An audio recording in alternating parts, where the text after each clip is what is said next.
Welcome back to another episode of Net Talk. I'm Alex. I'm Mitch. And we're back in your ears for another ep. Another very cold episode It's in Melbourne. freezing in Melbourne. I'm jealous of. We'll touch a little bit on beach around the world, and I'm jealous of the jealous weather of they're what? getting. Jealous of it, and I'm not jealous of anything else fair enough. because beach volleyball's too hard. Yeah, it is really hard. But how's your week been? Anything good? Any slay or shame? Is this our slay and shame? Yeah, this is our slay and shame. Slay, those following on from last week's episode, my coaching book was returned. Oh. It was returned. Shout out to Johnny from Heidelberg. He was like, my assistant coach grabbed this. It was face down, so he didn't see the name tag because there's a massive name tag. I was like, That's a scam. Sure it was, Johnny. Sure. He photocopied the pages Yeah. out of that. And then I think we had some funny correspondence about that handwriting is seriously bad. And I was like, I wasn't lying. So he did open it. Well, I think he was just like, Caught him. whose is this? And who is Mitch? Because there's no I guess it last is trying name to on the figure out thing. who And Mitch then is. opened it and was like, well, Secrets. yes. I was like, there's no secrets in there. Come back to me for the shame. I For a haven't worked it shame? out yet. Yeah. Yeah. You like my dot points for my slay and shame? Nah. Nah. I threw multiple down just because I was like, man, I'm going to throw it down because, sorry, volleyball. He does this all the time, guys. NBA has my heart at the moment. Fair enough. Laura laughed at me because it was like, didn't they just have the finals and Yeah. went to a pub at 11 a.m. and It never stops. watched some finals? Rest in peace, Tyrese Halliburton. Blew out his Achilles. Mate, one of the most gruesome injuries to watch live I think I did ever, see 'cause that it just is on- always, they always have the perfect camera angle, and Achilles is the injury. People, you know when it happens as a player. Yeah. Players have been like, yeah, you just hear a pop, even in the stadium of 30,000, you hear a pop. Yeah. And but you can just feel it. Feel it. So I don't. Does it hurt that much? I think it doesn't actually. I think I've seen that. I don't know. I've not blown my Achilles. I know people who have. Yeah. And it's pop, panic, and pain. Yeah, In that order, apparently. But he's face down on the court, slamming the ground, crying. I mean, if it's an NBA final, I don't think I would. Yeah, react because like he was that. playing through a calf strain. Everyone's like, no one's playing through a calf strain ever again. Yeah. Because it'll end up like that. And then they lost, and he was looking really good till then. But season's over. Doesn't matter because there's trades happening. It's not even free agency yet. When is free agency? Next week, I think. Will it Shortly.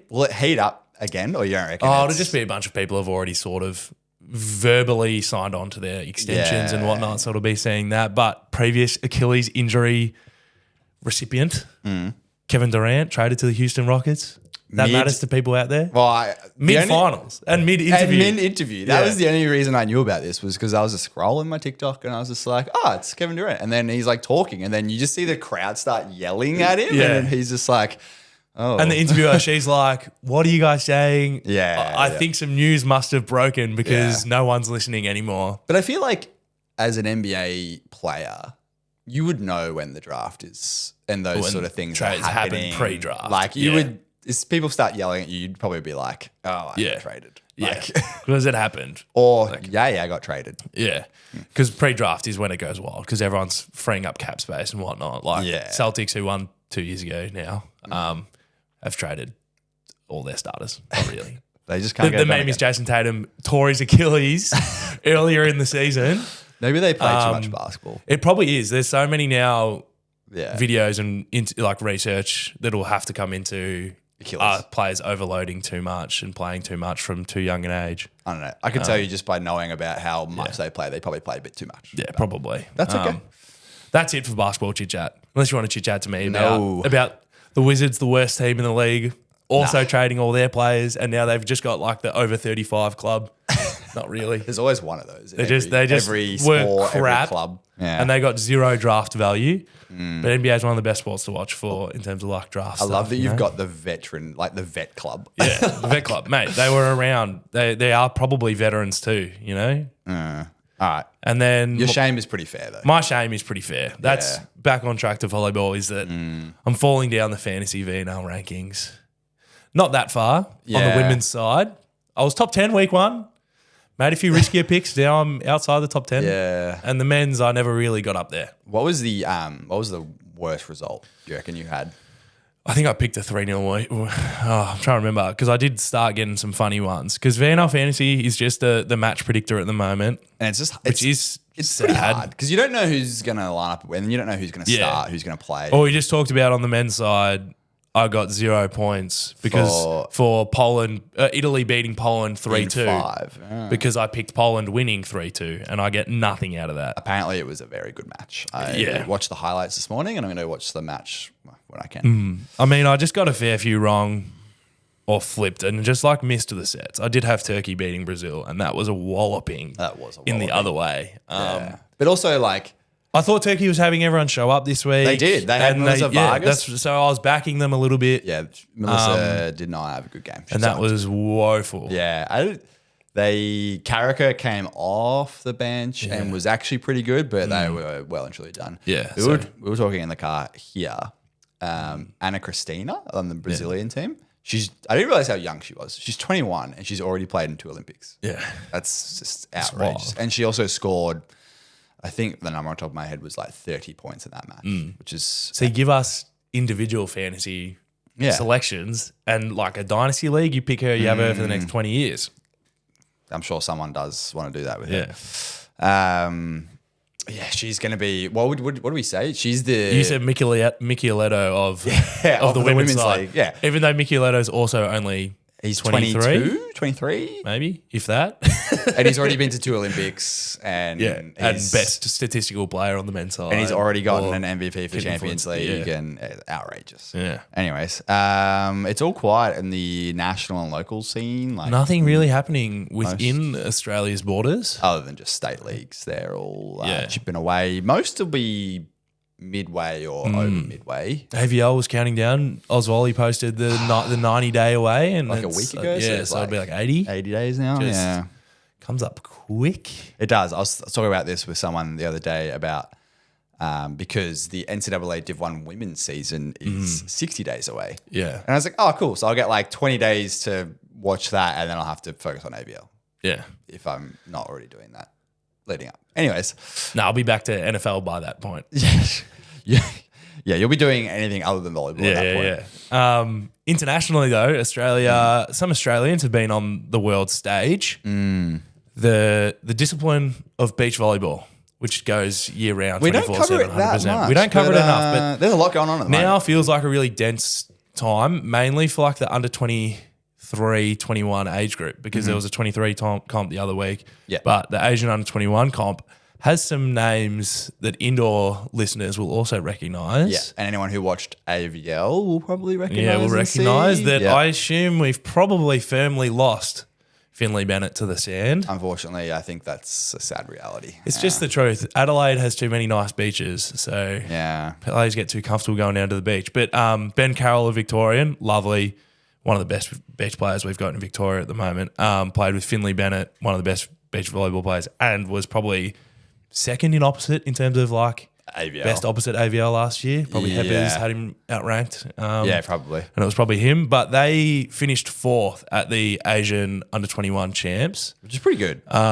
Yeah, which is really good. I was actually then looking at the rankings because I was wondering where Australia sits, and the two Australian men's pairs were seeded 1 and 2 because this is based on National Federation ranking points. Okay. Yeah. And Australia has had good performances at this comp every year for the last 5 years. Because then when I clicked on the website, it gave you like the default previous history, and I'm pretty sure it was like Paul Burnett winning in 2017. It's like, we've had some good results. We've won there for a few times. Or whatever. But that qualifies Australia pretty early, I think, in terms of the calendar for the Under-21 World Championships. Because then I looked at a little bit of how that will work, and it's like 5 teams per gender per continental confederation will automatically make main draw, I believe, and then there's 4 teams that could go through qualification. Yep. So that's so confusing. Beach stuff is just because then it was also trying to get. I think we're capped at 1 team per gender.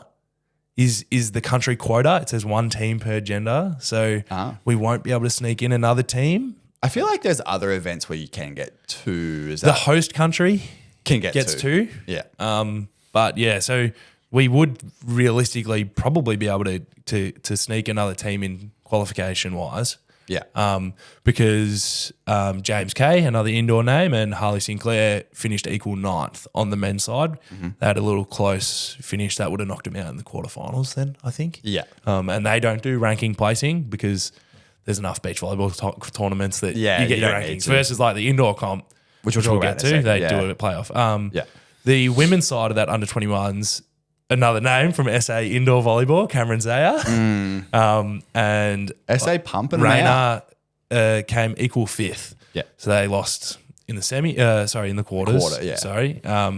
Finished that equal fifth, and Conlon and Duplessis, the other women's pair, finished equal ninth.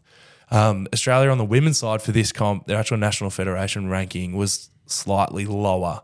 It wasn't much lower, like to be a negative, but I think it put them in the comp behind China and Japan. Was then Australia ranked fifth and sixth. So Great assuming it works similarly to like indoor pool placing, that would just hinder your initial pool. Yeah, I think they did have a tougher matchup probably a touch earlier on. And then beach in the world at a senior level, it's happening today or tomorrow. So if you're listening to this, It would have happened. no, it's happening. It's probably happening at night time on Friday, Okay. I think. On Based VBTV? VBTV. Everyone already pays for their subscription, which a lot of you already do. We've got a lot of Australian teams playing in the Beach Pro Tour in Poland. Poland's got some nice beaches, you know. Does it? I think it's cold, but it's got some nice It's sand. summer at the Their moment. sand always looks clean, but actually a lot of these beach events, they just Just get do that like sand shipped in. Oh, yeah. Like and the that- Australian Yeah. tour that we had in Geelong the other year. It's you actually play 100 metres from the beach on a park. They just And it's dump like truckloads of sand imported on a park. sand. Yeah. But Zach Schubert and Tom Hodges automatically qualified for main draw. Mm. Paul Burnett and Ryan, forgot his first name. Burnett Nice. and Ryan got in through qualification, and our third partnership, D'Artagnan Potts and Jack Pierce, didn't make it through the qualies. Unfortunately, they lost in three at the last stage of the qualifiers, I believe. And then on the women's side, Alchin and Johnson got their automatic qualification. Fijis and Fleming. There's some names that sometimes cross over with indoor as well, I think. Yeah. Back in the past, they're a young pairing. They made it through qualifications. And then the third women's partnership also made it through qualifications. Taliqua Clancy and Jana Milutinovic made it through qualifications there. Yeah, nice. Sounds like there's There's plenty. so many. I was talking to one of the coaches away there that he's had some good results, but like there is always Something going on. minimum eight like senior partnerships in beach Like going working around at the one. world. Yeah. Yeah, because this isn't even got Mark Nicolaides and Yeah. Isaac there somewhere. They're else doing probably. they did a King of the Beach Yeah. thing. I saw that on Instagram. I don't know if they did it ages ago or if it's just recent, but yeah. I suppose that's the interesting thing about beach is that unlike indoor where there's very much a season and then an international season, it's like everyone that's not in the international season kind of takes a break. Yeah. There's just beach, you just all year Still round. time. Yeah. And it is realistically 8 partnerships is only 16 athletes. Yes. Versus a men's squad is 20. Or 30 if you're Yeah, some or 30 countries. if you're a national. Yeah. But moving on to the last international thing, the men's volleyball in Bahrain. I wouldn't say disappointed, but like maybe I'd say disappointed. touch shorter than what we probably hoped. Mm-hmm. They had quite an unlucky start, I think, against Mm-hmm. Qatar. Like probably maybe could have won that match if there was a bit more gel, a bit more like it just kind of looked maybe Yeah. like they And we hadn't said it was played. their first game. of the tournament because Kazakhstan withdrew. Yeah. So it was like, pat yourselves on the back, you automatically qualify Yeah. to go through. But then you don't really get the time to shake out your roster, which they were kind of doing through that Qatar game. Yeah. We saw them rotate through the opposite, Aubrey starting, but then moving to Will Darcy, who will probably be the opposite of the future based on how he played really well. Yeah, he played really well. And they rotated through the middle. I believe they rotated through setup. I think that's because Nick had a slight Butters injury. tweaked his ankle in the first set, I think, of that Qatar game. Yeah. It looked really bad. But then he played the next he game, played, so he came back. So it obviously mustn't have been put on an ankle brace, you know. yeah. So we're hoping he's all right. But yeah, just maybe an unlucky. Like, and everyone's played tournaments before, and for them, their nerves are probably far higher than for just the old Warrnambool tournament. But like in the pool, you play Qatar, who won the cup last year, who ended up winning this year. Yeah. You play them in the pools, and you get your unlucky finish, and then your crossover is against the second ranked team Who in ended the up comp. winning this year. Did they win this year? I thought Qatar won this year. I thought I saw South Korea win, but I could be wrong. Maybe I was wrong. But I think it's their first game, and it's just a little bit rocky. And then your second game, where you're trying to figure things out, you're playing against. You're either playing against one or versus two in your first two games of the tournament, really. So yeah, but then once they got past that, they looked really good, to be honest. So they finished fifth. So they got a fifth. They played a match versus someone, which was essentially once you lose a quarter, you get into the matches of like fifth through ninth placing. So you got to win that, and then there's the match of. Then the next match is you play off for fifth place. And they won that against, I believe, Indonesia. Yeah, the final match they played was against Indonesia, which was the 5th, 6th playoff. And I believe that was a 3-0. Yeah. Pretty sure they really gelled well and rolled through them a little bit. Sorry, actually might have been wrong. Have the finals not happened? They haven't updated the actual finals on their page yet, even though they happened on June 24th. I was like, I'm pretty sure they definitely Sorry, had we were actually both wrong, though, because the semi-finals are up. Oh. Because Pakistan beat Qatar and Bahrain beat Korea in 5. I believe Bahrain won it all, actually. Oh, maybe I was watching the semi-final, the bronze medal, and Korea won that. Yeah, so they would have played each other in the bronze. That was a mistake. Bahrain won. Yeah, I think so. Oh, we're all wrong. Either way, a little bit of a rocky start, but then the boys figured it out. And this is what we talked about. It's just almost a bit of a shame that they only get to play this one tournament a year to get to figure it out. Like, there's not really a lot of opportunity to play together as a team. They do have a camp coming up in Japan against Japan's B team, or the Japan players that are available, but I think that's also geared more towards the World Uni Games players that are going off to World Uni Games. But I think the senior team is doing some work through there as well. Which you'll see how they figure it out. And it's just the stage Australia's at. And they are a super young team as well. Joked that it's a top 5 finish, which they say is best finish in this comp. And it's also the second time they've been in that comp. Because we've been relegated down to it, which is unfortunate. That it happens. It is just the big step. It's probably, someone's talking about how do you get out of this stage? And it's just you kind of probably have to have a good couple lucky years and then good years. And then when you have a really solid foundation of a program, you don't get relegated again. Yeah. Because once you're relegated, it's a big step to get up, and then it's usually easier to get relegated than it is to climb out of it. Yeah. I feel like, and this is what you, I guess, see really well with really, really established nations at volleyball is if you're in it, and I think this is obviously how we got relegated, but when all your seniors leave at once because they've got life commitments and things and you don't really have the next generation ready, you can sort of be hurt like that. Like looking at Italy's roster now, they've got some young guns in there, but they've also got Gianelli, who just seems to never get a break. Yeah.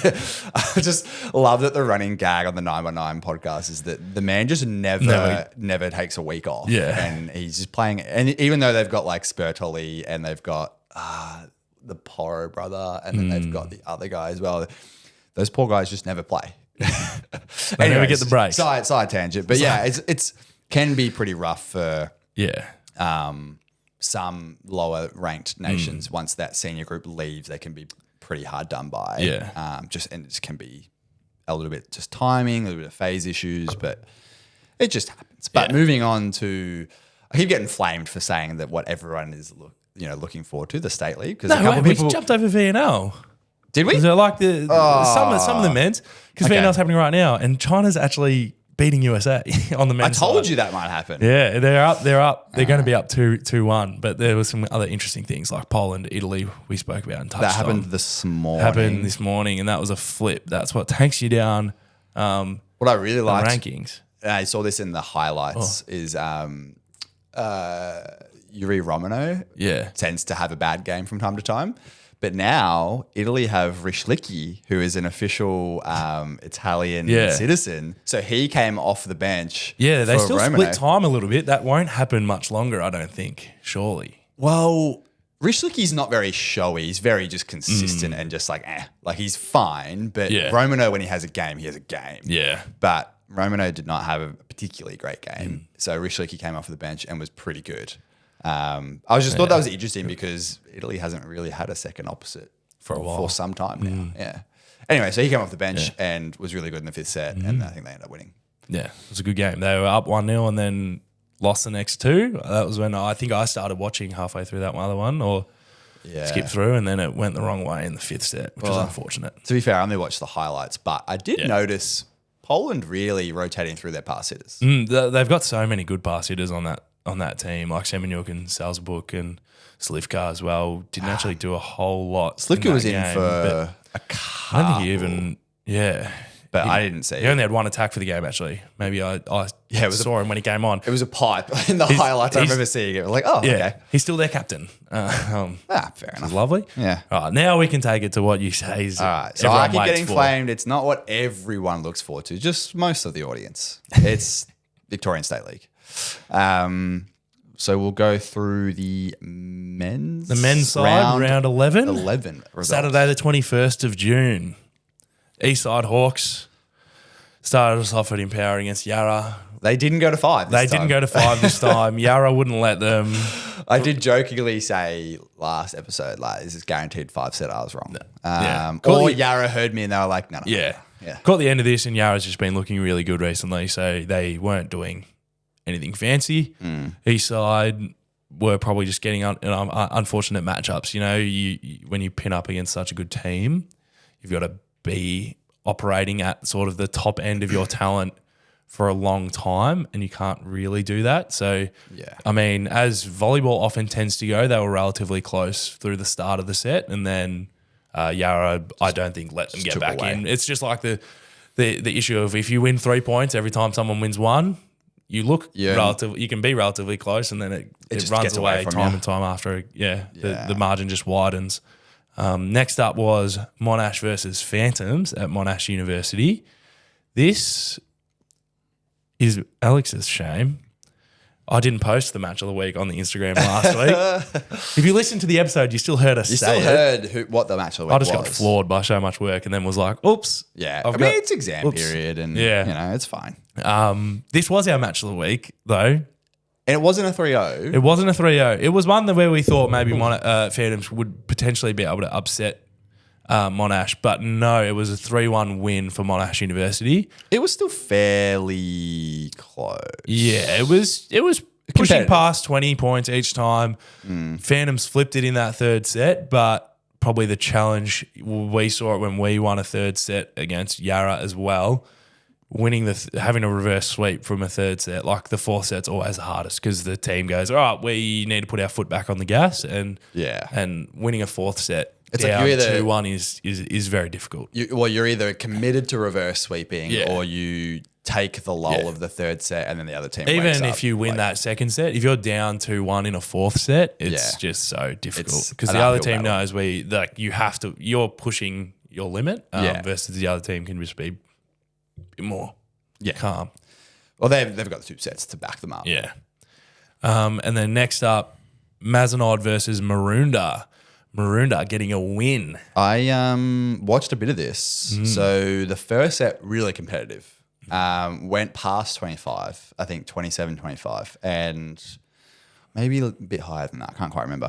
And then once Cobras took that from Mazenod, I think, just were a bit defeated after that one, I think. Too tiring when you get past 25. It's too hard. It was honestly a good first set, and then I had some other stuff I had to worry about with my coaching the women's game. But after that, it looked pretty Cobras. Like they had some confidence, and Mazenod just maybe not, and then it was 3-0. Yeah. Happens. It gets away from you. It gets away from you a little bit. Be unfortunate because Mazenod really needed that win to stay in the fight on the ladder, correct? Yes. They're probably... I think mathematically now they're they're out because they're sitting at 9th now. But Cobras, If they'd won that, they could have climbed. probably helps Cobras a little bit. They're 7th on the ladder. Mathematically, though, also probably out. They probably lose more of the coming matchups than they win, depending on how much help their old veteran players coming back and joining. It's probably given them a bit of a kick. So the finals race at the moment, just real quick, is pretty much between Cobras and Eastside. Yeah. Eastside looking more favourable. If they lose a matchup they're expected to win, then Cobras may sneak in, but very, very, very unlikely. Seen though, Eastside love to sneak into Eastside has set percentage in their favour as and well. truly, yeah. We're going to 5s, which would actually the fact that they've they always lose in 5. Winning in 5 does negative to your set percentage, but they have been winning those games relatively methodically when it comes to the lower teams. Yeah. So they are okay. And now it's your game. It's our game. I didn't. Out at Empower. Yeah. My game. Against an understaffed VFUM was a little disappointing. understaffed? Yes. Huh? So a few of those players are overseas at the moment doing a little camp, I think, or a tour, some tournament. There's a couple players missing from their top. Yeah. Their typical starting setter, I believe, was ill. Okay. I actually thought he was travelling as well. But he wasn't. Because he was there later in the game. Yeah. But didn't play at all. So old Renegade, Stephen, Quadzilla.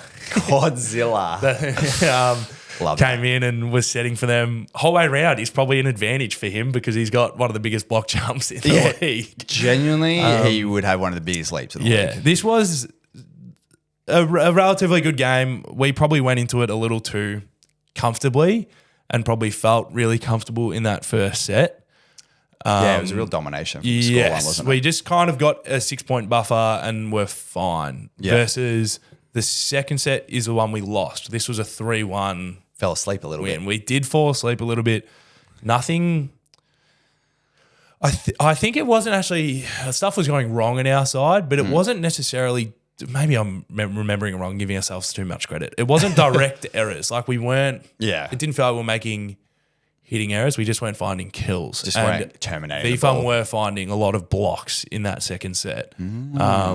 Whether we were going just for silly decisions, but I think we were down 4 points at about 18-14 maybe, and we just didn't get it back. Yeah, it was 25-21 at the end. At that point, we did it maybe have a run and then lost it again. And then you just woke up in the fourth. And then we woke up in the third and the fourth. And 25-12 is a real statement. Yeah, because it is like we have the ability and the belief. It just fell away a little bit when you just let the foot off. It was probably it shouldn't be happening to a team as experienced as us at this stage of the season, but it did. It happens. And then the last game of the day, Heidelberg and Dandenong.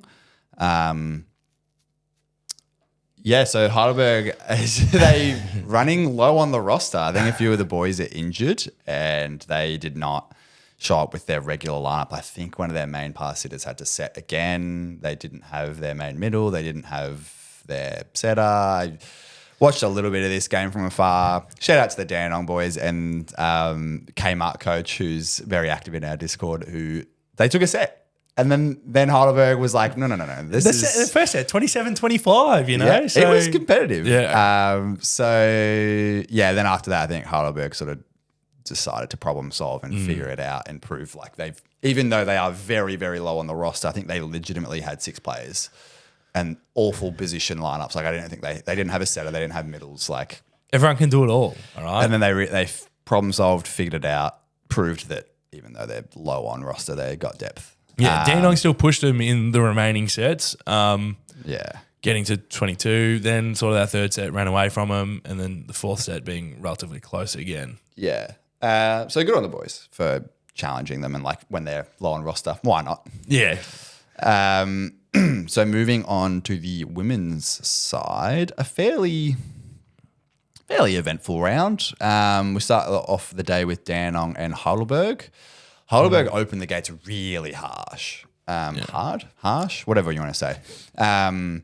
They served really well. They played the whole game really well. And I did watch a good amount of this. Yeah. And Dandenong did not really serve in that first set, so they did not set themselves up very well. However, credit to Dandenong, and this is why they're first or second on the ladder. I can't remember which. I think they're first.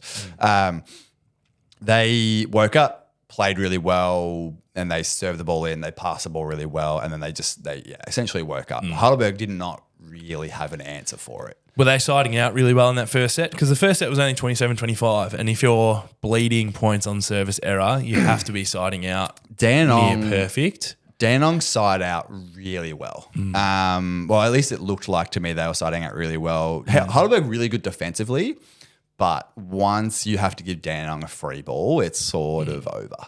Yeah. As in, like, once you get that side out play, if Dandenong get the first touch. Yeah. And if Heidelberg get the first touch, and if you're not attacking back at Dandenong, you're probably not winning that point. Yeah. It was close, but yeah, Dandenong just could not get any break points in that first set. And then after that, Dandenong figured out their serve, and then Heidelberg really struggled. Yeah. Really, really struggled. That fourth set probably tells a story of what can happen potentially in finals if it's a 1v6 matchup. Potentially, yeah. They'll have to turn something up. And Heidelberg have got to work real hard to avoid that scenario because I just don't think these teams match up particularly well at the moment. Like, Heidelberg match up pretty well with other teams, but this Dandenong team is pretty scary. The next game of the day was Yarra VIP. Yarra sort of proving why they're top of the ladder. Although VIP has gotten some good momentum over the last few rounds. They've really figured out their play. They play pretty well now, but Yarra... second on the ladder. Yeah, second. Doing very, very good things. Didn't get to see this, didn't hear about this, but Monash delivering a pretty decisive 3-0 win. Looking at these set scores, we've got 25-19, 25-10, 25-8. Did they have a player there that is now They did overseas? Have that player, but they did not play very much. So shout out to Alyssa Kinkella, who is... starting her career overseas. In Korea. I was like, that was on purpose. So going pro, she's now no longer with Monash. So I just wonder how much that'll affect them. But they've got some good depth, so I'm not sure it'll affect them too much. Although she is a serious player, so maybe it will, maybe it won't. We'll see. The next game of the day was my game. Your game? Their girls' game. This was frustrating as a coach, but it happens. First two sets, it was Monash, Melbourne Uni Renegades versus VFUM, and we came out of the gates really slow.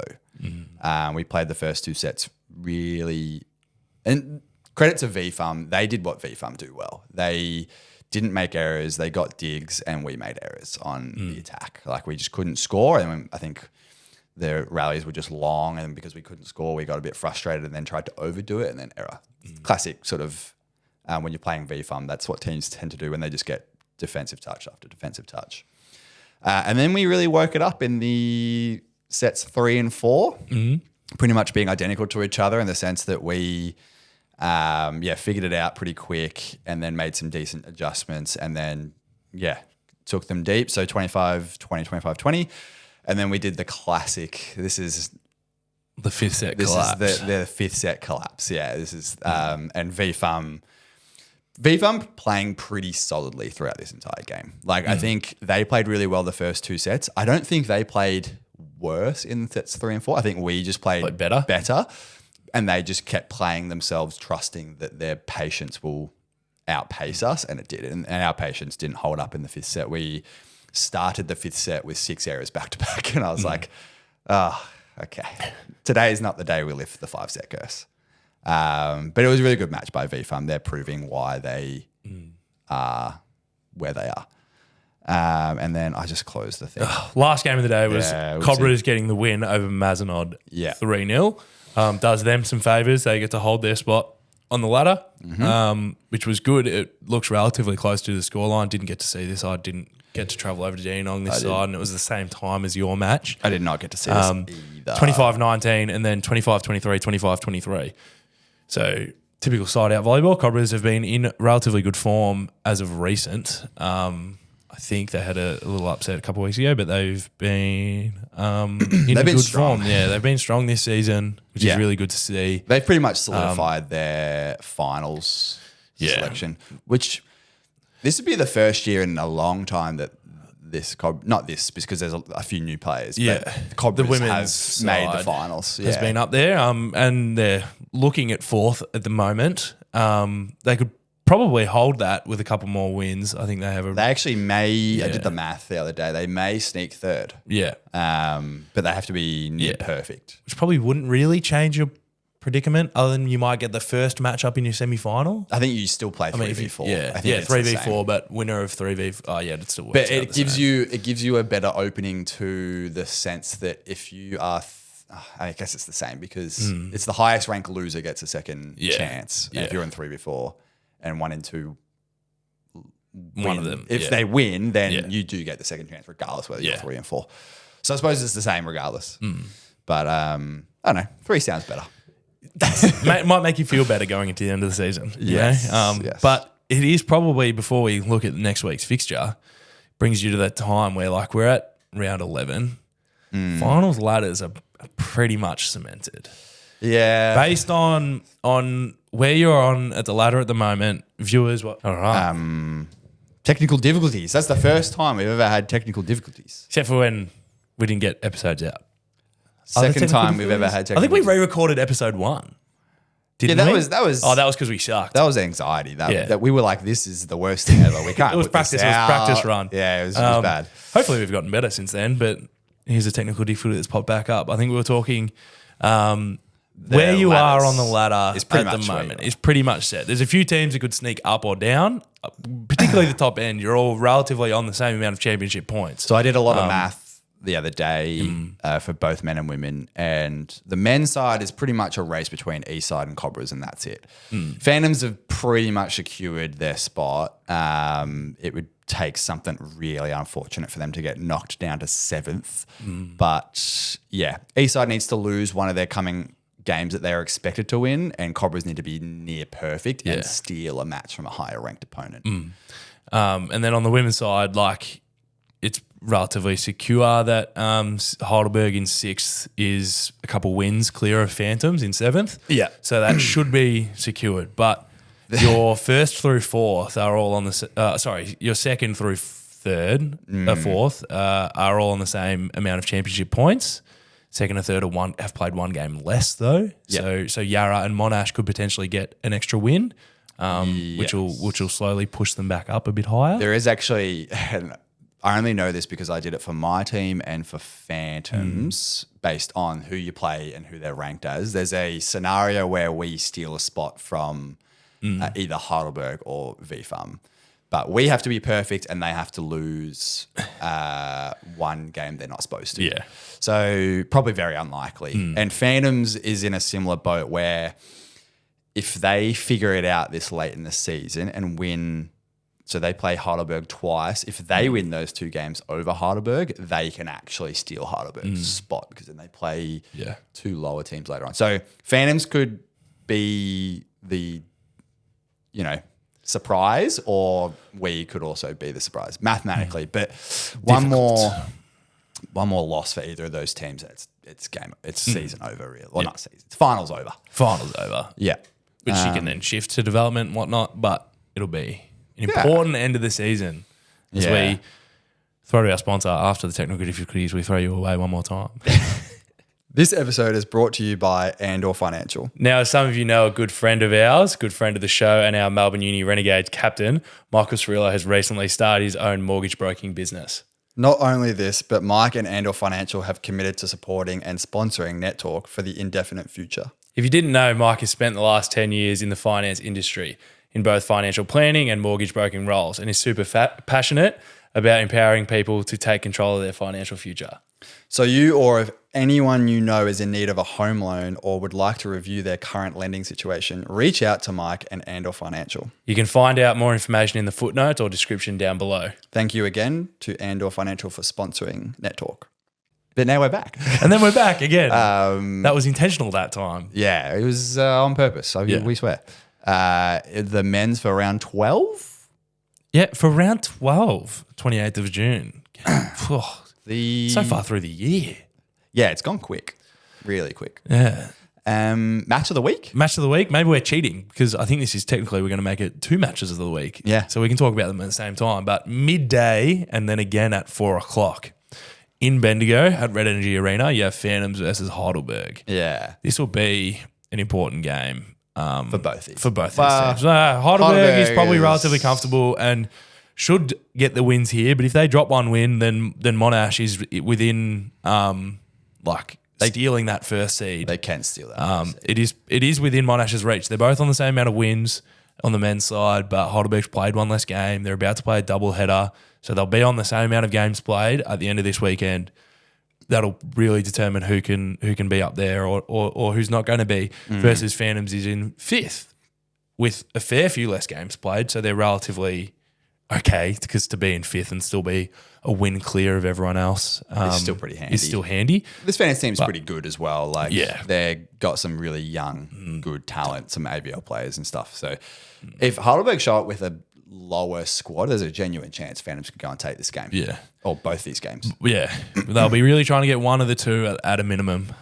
This match Just is... for belief, even if that. Yeah. This match is in Bendigo, though. Yeah, It's the it is in only- Bendigo, but there's always people there watching. It's at Red Energy. Red Energy is a really good venue. It's got a bar. Moving on to Yarra and Cobras. I'd like to see the young guns take on Yarra. I think it'll be a fun one. And there is some experienced guys in Cobras as well, but it is mostly a young developmental team, I think. We'll see against one of the better blocking sides how your attack goes. It's probably sneak some faster balls through them. Yeah, and that's what they're going to have to do. And it's good. It's good because they're probably looking to emulate Yarra in a few years, the way that they play, or a team like us or Monash or one of those senior teams. So I feel like it'll just be good to see where they're at. And the next one is Monash versus Latrobe.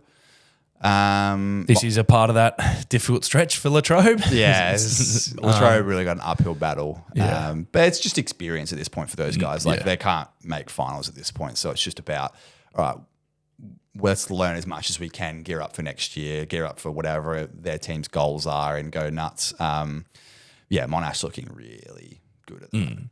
Their goal, Latrobe, if you can steal wins against top sides, you knock them down. Yeah.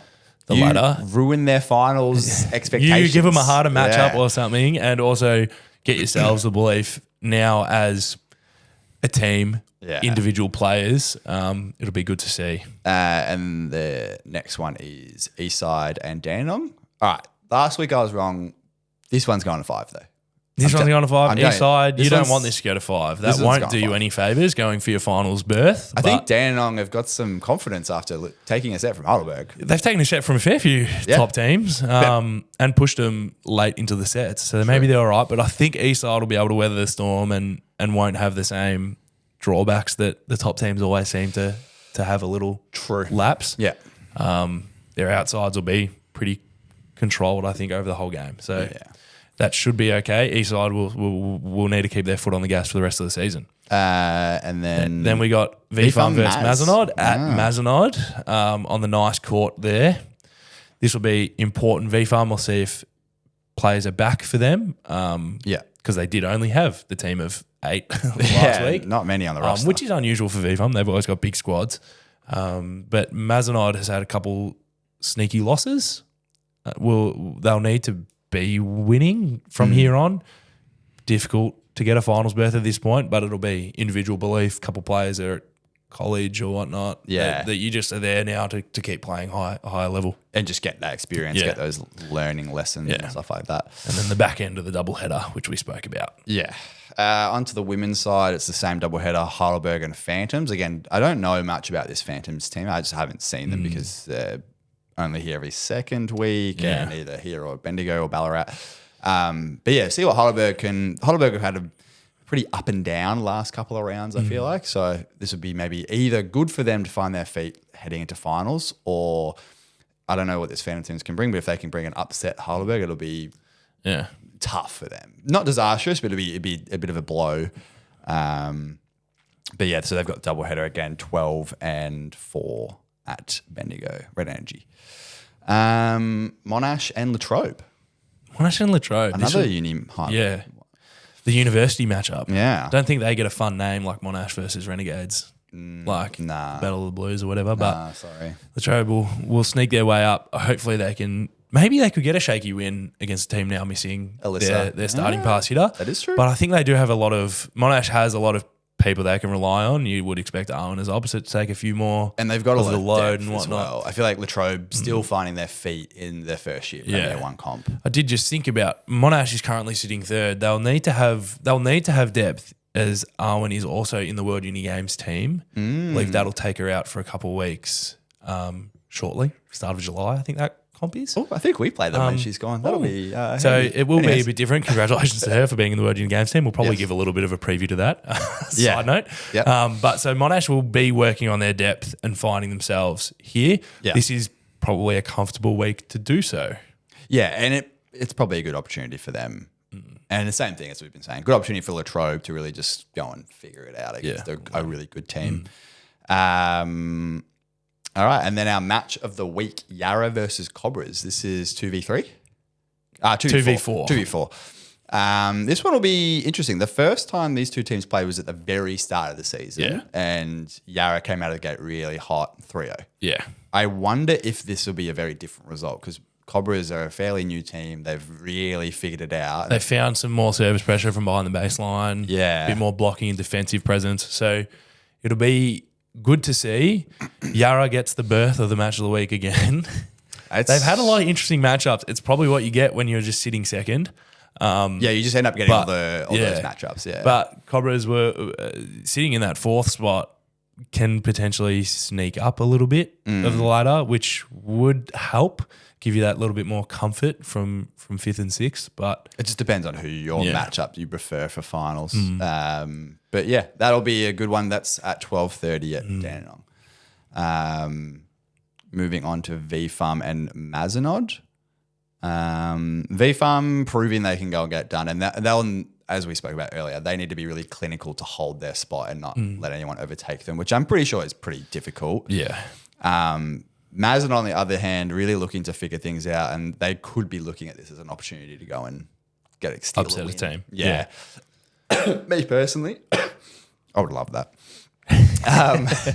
Anyways, VIP and Dandenong. Yeah, look, this is pretty rough for VIP. Although the last time these two teams played, VIP did steal a set. Yeah. So I wonder if they could take advantage of maybe a sleepy Dandenong and see if Dandenong wakes up and similar to last time. Yeah. Maybe just sneak it though. But you got to be silent. You got to be really quiet. Don't wake them up. Don't wake them up. Yeah. Be sneaky wins. Don't wake the beast. Yeah. But yeah, I think Dandenong probably looking to solidify their play style leading into finals. Yeah. Looking to go and get, is it 3? This will be, if they win this year, it'll be 3 years in a row. Because they've won 2 years. Yeah, beat Renegades and then won last year against Heidelberg. Yeah. Last one, and then it's the second round of the doubleheader, Phantoms and Heidelberg.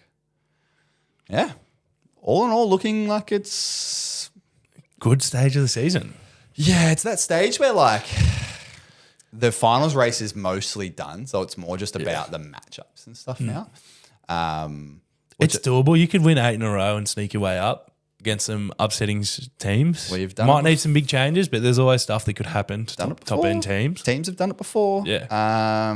But yeah, overall looking really good. It's cold at Dandenong these Saturdays. I'll tell you that. I was freezing last weekend. You know what's nice? Empower warms up so nicely by the afternoon. Rate that. Yeah. Nice.